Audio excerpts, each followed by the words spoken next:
Nazis! A member of a German political party that controlled Germany from 1933 to 1945 under Adolf Hitler. Definition 2. Disapproving. An evil person who wants to use power to control or harm others, especially because of their race, religion, etc. And you may be asking yourself, Infinity, why are you talking about Nazis in this video?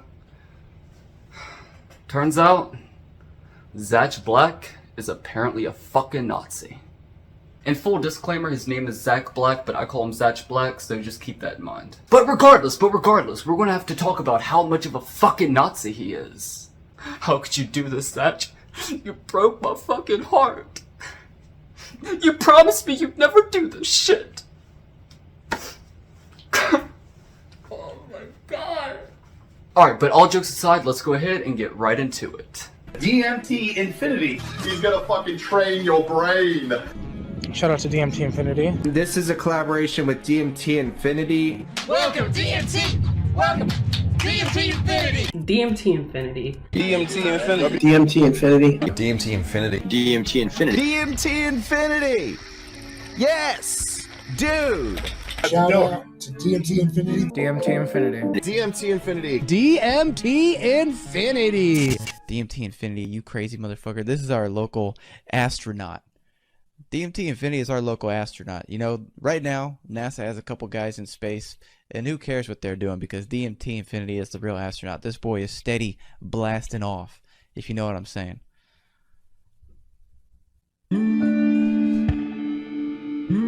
DMT Infinity. DMT Infinity. DMT Infinity. DMT Infinity. DMT Infinity. DMT Infinity. Infinity. Infinity. Infinity.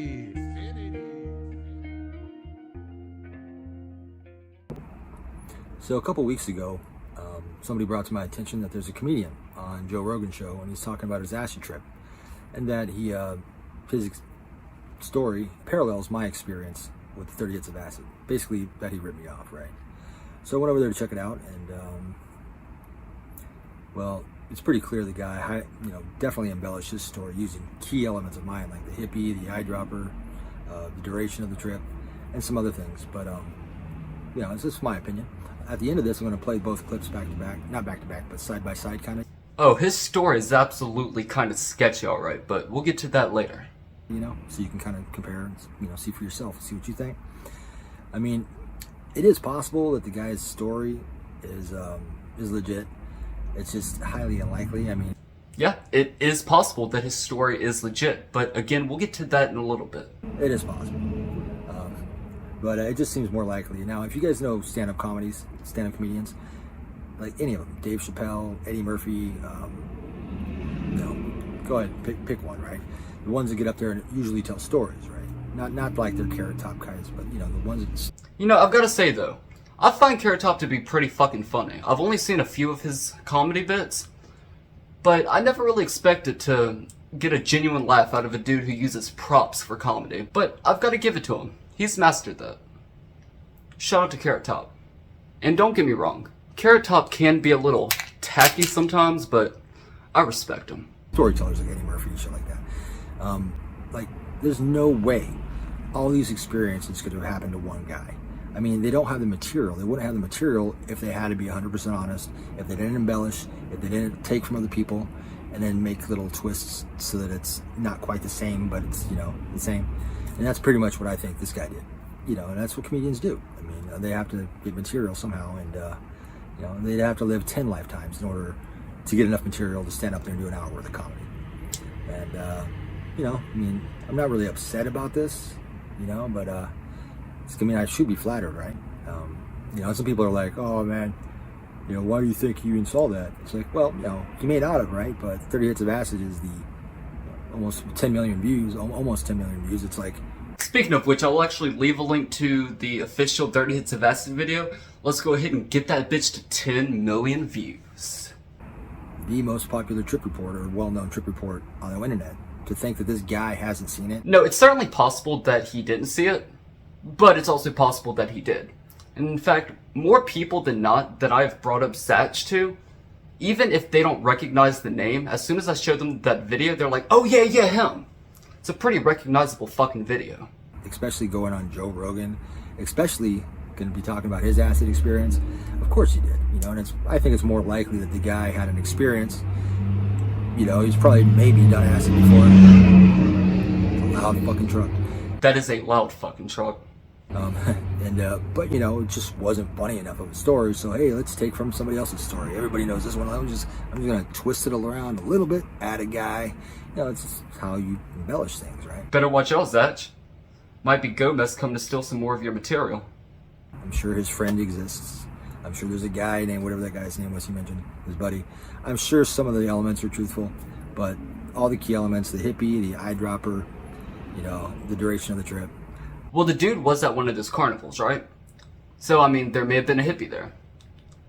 But, in saying that, the parallels are a little too similar. I don't think are unique to him whatsoever. I think he just took them from mine. You check it out, see what you think. And some people will say, like, you know, who really cares, right? Who cares? Well, it's like this. Let's say you created something, whether it's a video, whether it's a song, whether it's wrote a book, a piece of art, whatever it is, right? Something that you created that's uniquely yours, right? And let's say millions of people enjoyed that creation, right? Not only is it a sense of pride for you, right? But if that, whatever your creation, if that was influential to thousands of people, you know, possibly trying psychedelics for the first time or opening their eyes or experiencing something new, right? Then it becomes kind of instrumental, and it becomes more important, right?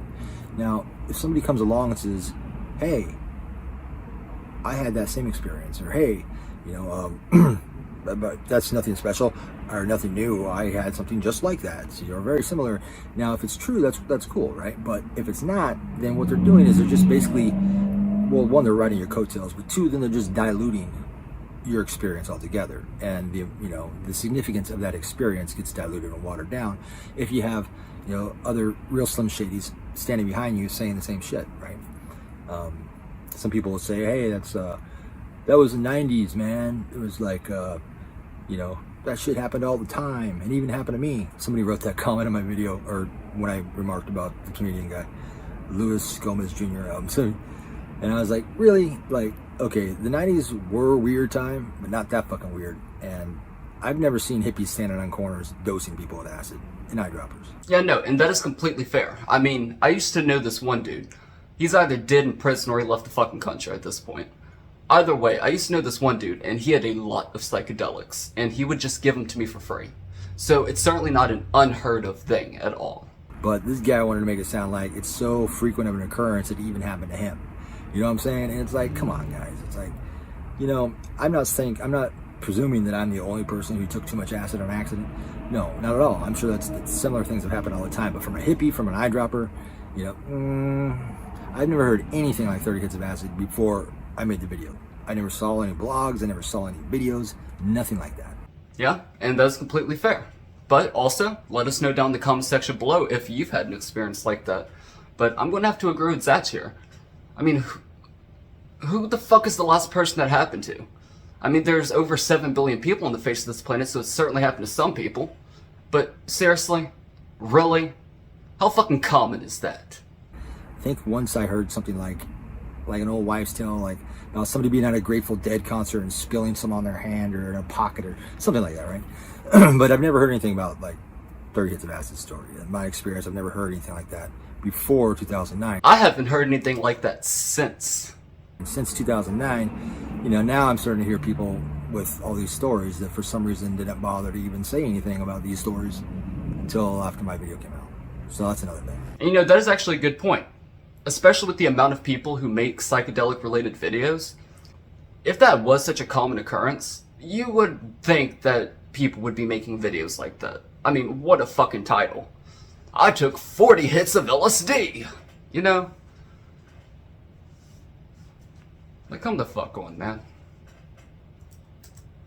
But anyway, take a look, see what you think. I'm starting to ramble now. But that's pretty much it, you know? Luis Gomez Jr. just basically embellished his story using my experience to make his more interesting and laughable on Joe Rogan, because he probably doesn't have much of a story to begin with. There you go. See what you think. And this hippie guy comes up to me, and I don't remember his name, but I'm familiar with his face. He's like, thanks, man, for the fucking food all the time, you know? And he was high as fuck. He's like, you want a fucking trip tonight, man? Maybe 18.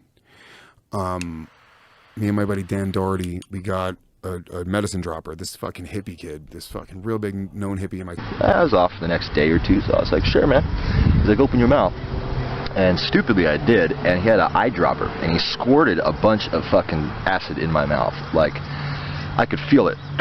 Like, and you're not supposed to. I could feel this shit running down the back of my throat. And I was like, dude, what the fuck? He's like, oh man, you're gonna be high. That was like 20 or 30 hits. But this kid was like, dude, I have liquid acid in an eyedropper. We're like, oh no way, dude, let's do it. He was like $3 a hit, which is super cheap. And then my buddy Dan, I remember he did like 2 drops, and I was like, oh sweet, dude. He's like, all right, let me do another one. And then he went, and I did 2. And then he was like, I want to do another one. And then he went and squirted it. And I went, holy shit, dude. I was like, well, I can't let you do that by yourself. And I went, Oh my God. it. We gave it back to the guy, and he looked how much was left in it. He was like, dude, he was like, don't pay me. He was like, you didn't get this from me. And then he just walked away from us. Wow. The acid, man.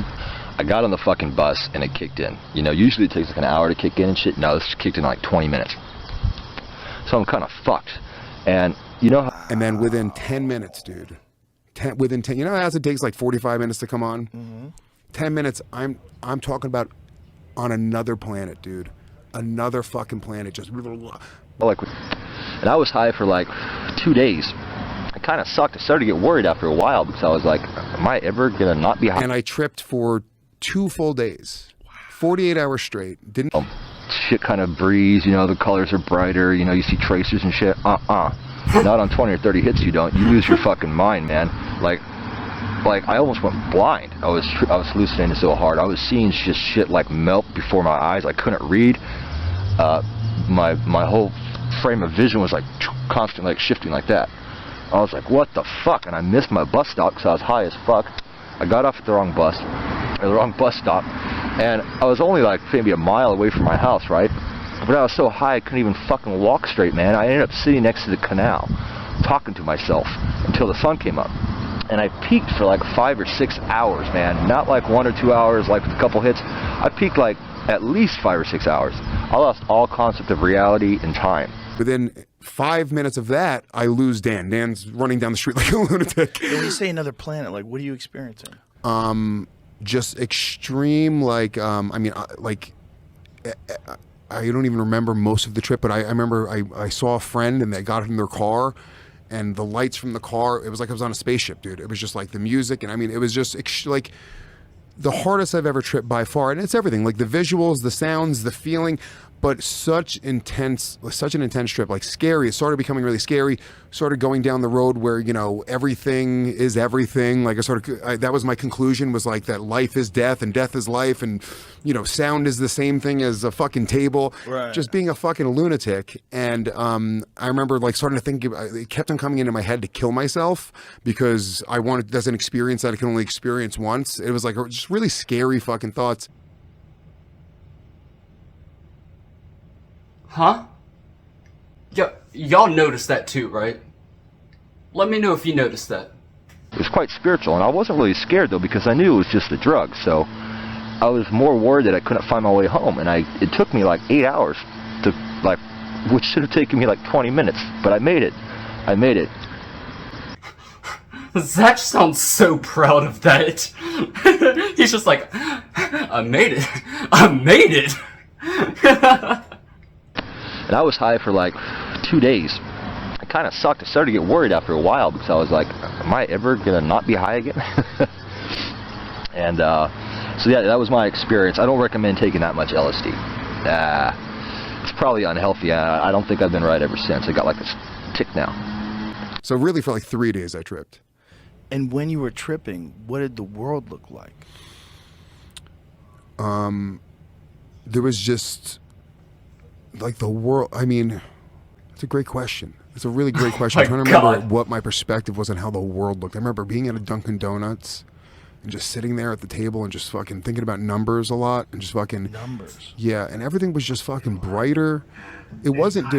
Okay, so that sums up the first video. The next one that we're going to go to is called Louis J. Gomez Bullshit. 3-day acid trip story. So let's go ahead and get right into it. So a few weeks ago, an aspiring comedian by the name of Luis Gomez Jr. was on the Joe Rogan show talking about various things, but one of the things that he was talking about was a story called, it's now been coined, 3-day acid trip. And, well, I'm going to call bullshit on this story. And I'm going to call bullshit for the reasons I'm about to point out. You may ask, why does it bother me? Normally it wouldn't, except that in his story, he used elements of mine experience that he embellished to, embellish his own bullshit story. It certainly does seem that way. In the very least, it seems like he took elements of a bunch of different people's trip reports, including Zatch's. But that is all just speculation, so let me know down in the comment section below what you guys think. So, I kind of feel like I'm obligated to at this point. And we're having a little exchange, but I'll get into that later. So for those of you that don't know what's going on, I'm just going to go right into why I think this story is bullshit. First off... Well, personally, one reason why I think it's bullshit is because, first of all, I have taken, about 300 micrograms of LSD. And my stories are much more wild than his. Whenever you take that much LSD and you just come back and say, oh yeah, man, I was on a different planet. A sound, color. I was thinking about numbers. That's all you have? My first DMT experience, I had an outer body experience. And in front of me, at one point, I saw a portal to another reality. And in front of it was made manifest, an entity made of vibrant white light. And from its entire body, it fucking Kamehameha waved. Peace, love, understanding, and all these other positive energies into the essence of my being. And that's not even scratching the surface of that trip. If y'all want to hear the entire trip, then go check out the video right here. But my point being is that if you've taken that much LSD and that is all you have to say about the experience, something seems a little sketchy. Especially whenever you're going to go after someone whose videos were getting, like, what is this? 4.6 thousand views on just this one. You're going to target somebody with 4.6 thousand views on just one of these videos? Kind of seems like you have something to hide, doesn't it? Because if he really did take that much LSD that day, then he knows that it happened. So why is he going after somebody with just a few thousand views on their video talking about it? Right? Kind of seems like you have something to hide there. The entire situation is sketchy. Like, it's not like he hit up Zatch and was like, hey look, let's talk. I heard what you said, but for real, let me go into detail, blah blah blah. He didn't even do that. He just starts harassing the dude. Like, are you serious right now? Like, you're going to go after somebody who has less than 10,000 views on one of those videos. And this was 7 months ago, man. You're going to start a hate campaign against him. And all this other shit? Like, whenever you do something like that, you make yourself seem like you have something to hide. You make yourself sound like you're lying. But hey, again, this is all just speculation, so let me know what y'all think down in the comment section below. Hey guys, guess what? I consumed 4,420 grams of DMT. And bro, the colors, man. I saw colors that you cannot even see in your baseline of consciousness. Bro, don't even get me started on the grass. I mean, the grass was just, it was so pretty. My music sounded so much better. In fact, I even saw a unicorn shitting sunflowers. It was trippy, man. If you've ever bought or sold acid, you would know and call bullshit on the story right away, because this is not how you buy and sell acid. In his story, he says that some hippie guy gave him a modest medicine bottle. I'm not even sure what a medicine bottle is. I'm not entirely sure, but I would just assume that he's talking about something kind of like that, you know? Where whenever you open it, has a little dropper right there. And if y'all would like to get yourselves a lot of this, then go check out my sponsor at Christopher'sOrganicBotanicals.com. Sounds big to me. Of liquid acid. Tim and his friend. And then they each took some. And we're supposed to give it back to him, right? And then the guy was going to count how many hits they did or whatever. I guess he's just going to eyeball it You know, I actually don't entirely know. I mean, I would imagine though, and maybe I could be completely wrong, that there could be like numbers on there, kind of like this one has. So like whenever you like put like one drop, it equals so many micrograms, but I'm not entirely sure how that works. With his psychic powers and determine how many hits they took, right? Well, first off, if you've ever sold acid, I mean, I've bought and sold acid for the last 30 years.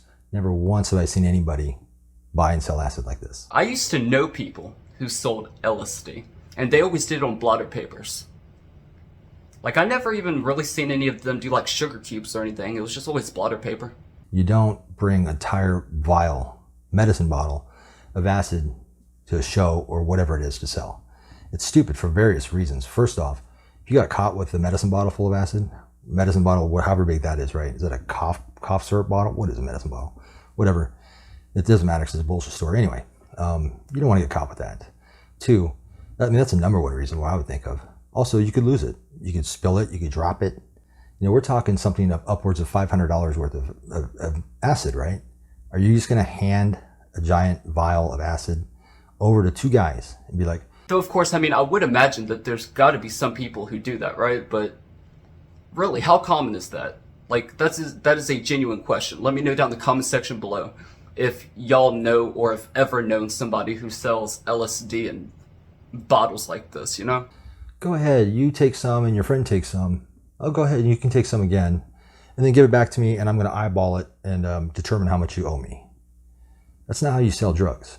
It'd be like somebody walking in who sells cocaine with a kilo of cocaine being like, here you go. Why don't you do some cocaine? Your friend too. Oh, you want a little more? Do some more. Okay, now give it back to me and we're going to eyeball it and I'm going to figure out how much you owe me. Zach actually makes a pretty interesting point there. Like, why would somebody do that? Ridiculous. That's ludicrous. That's not how you sell drugs. And acid, if you sell acid, you put the acid on something, usually tabs, right? So you can count them, 1 tab, 2 tab, 3 tab, pieces of candy, right? Whatever, right? So you can actually quantify how much you sold, right? It's easy. It makes sense. And you don't have to carry around $500 to $1,000 worth of fucking acid, you know, begging to get caught, right? That right there is the first element of the story. That's complete and utter bullshit, right? It's unfathomable that any drug dealer would do that. So I can understand why Gomez might think that the majority of the listeners who listen to this story aren't going to make that conclusion because they don't buy and sell drugs, because probably the majority of people who listen to it don't buy and sell drugs. So I can kind of see why, you know, people may overlook that, you know, but I'm here to tell you that's not how you sell drugs, especially acid. Something that you can't really count. You know, you can't really weigh acid to determine how much these guys just took either. So I don't even know how this guy was supposed to figure out how much to charge them. If it was $3 a hit, okay, was he going to sit there and count how many drops they put in their mouth? No, that's impractical. So the whole idea that somebody would hand over this much acid to two guys and then have them expect that they would even give it back, right? Because a lot of people would just say, well, thanks, and walk off with $500 to $1,000 of acid. You'd be lucky to get it back. What happened if the guys dropped it on accident, right? What happened if they were dumb and they took too much? You know, I mean, there's all kinds of bad scenarios why you wouldn't carry around that much acid. So right then and there, I mean, I don't know a single drug dealer who's ever done that. I've never seen that happen in 30 years of buying and selling acid. And I probably never will, nor will you, because it doesn't happen that way. He got on Joe Rogan with the intention of telling this story, right?